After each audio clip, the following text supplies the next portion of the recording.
Njerëzit sot ruhen në mas të madhe, mos po i kap kamera dikun. Ruhen në mas të madhe si do duke në ngjarje të caktuara para njerëzve.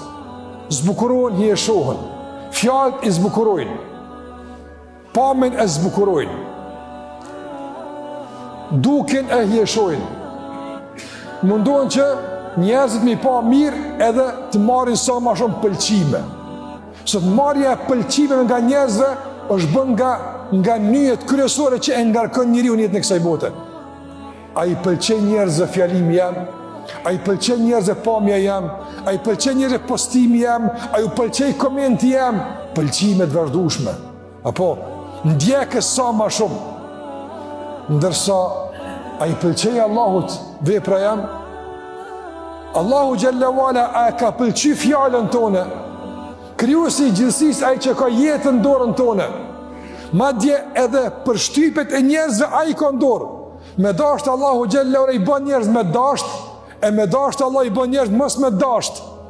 Ai që e ka qelsin e çdo gjëje në dorën e tij, e ai ku është ai në këtë dertë, në këtë brengë? Fatkeqësisht sot tek shumë njerëz nuk është pjesë e kalkulimeve. Nuk është pjesë e detë e brengës. Më rëndësi është që njerëz me më pëlqy. Më rëndësi është që në punë me më pëlqy. Njerëzit se po dok na mirë. Më rëndësi që më jap dikush një lavdat. Ç'ka më rëndësi? E Allahu çka thot? E pastaj me Allahun ja bën akallaj. E po ç'kjo është treguese besimi nuk është funksional. Se me Allahun nuk është kallaj. Po Allah është i mëshirshëm, Allah është i butë, Allah është falës. Mirë për nëse shpërfillet edhe nënçmohet dhe përbuzet prezenca e tij, shikimi i tij, dëgjimi i tij, dënimi i tij është i dhimbshëm. Dënimi i tij është i dhimbshëm. Andaj besimtari të punë i merr seriozisht.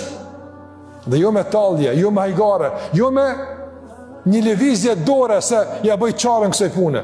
Çdo gjë i bëhet çare, ama dënimi i Allahut nuk i bëhet çare. Dhe besimtari ka dert këtë punë. E madhnë Allahun te barekuhu teala. Shkoni sot njerëz që flasin, çka bojnë, si sillen, gjitha këto tregojnë për mungesë të madhnimit dhe të respektit të Allahut që e gëzon në zemrat e njerëzve të tillë. Vëllai ndërruar vëllazër, madhnimi i Allahut xhallahu te më madhe. Është projekt madhor në jetën e besimtarit që e ushqen vazhdimisht zemrën me këtë madhnim.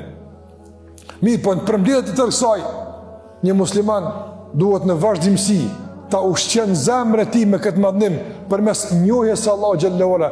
Sa më shumë e njeh Allahun, më shumë e madhnon.